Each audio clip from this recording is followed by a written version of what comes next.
Alright, this is the palpations for the hip joint and pelvic girdle. First is going to be the iliac crest, which is going to be right there at the top of his hip. You're going to have the ASIS, which is going to be in the front, right there. AISS is going to be just a little bit lower, right there. Then the sacrum, turn around. First, you're going to have to find the PSIS, which is right there. And then the PISS is going to sit just a little farther down, you'll see it. And then the sacrum, if you take your PSIS, you're going to go right in the middle. It's going to be your S2, and then everything below is going to be your sacrum. What have we got from you? Back and down. Alright. To find the greater trochanter, you're going to move, you can move his leg internally and externally rotate, which will make his greater trochanter pop out right about there. And then lesser trochanter is going to be just slightly lower. I did PSIS, I did PISS. Ischial tuberosity, roll over for me. It's where you sit and you feel that bone, that's going to be, it's going to be right there. Alright, and then turn around. And you can stand up too.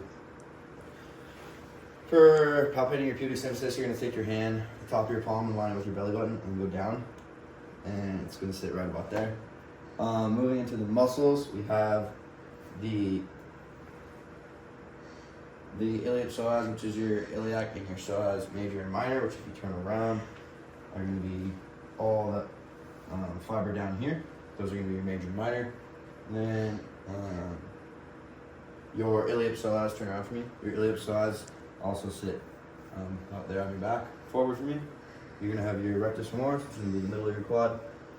And then you are going to have your sartorius, which starts on the lateral side, also being the longest muscle in your body, and goes to the medial side of your knee.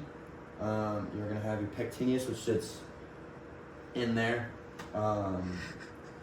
deep of all your adductors. And then you're going to have your adductor brevis, longest, and then magnus. And your magnus usually takes most of the work for anything with the adduction movement. And you're going to have your gracilis, which is smaller and longer and goes on the most medial side of your leg. And then turn around for me. Then you're going to have your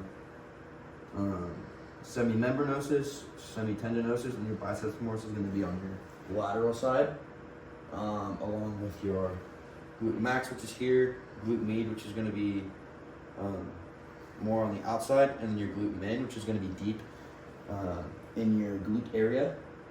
And then stand to the side for me. You're going to have your tensor fasciolata, which is going to sit here up more on your hip, and then that's going to flow into your iliotibial band, also known as your IT band.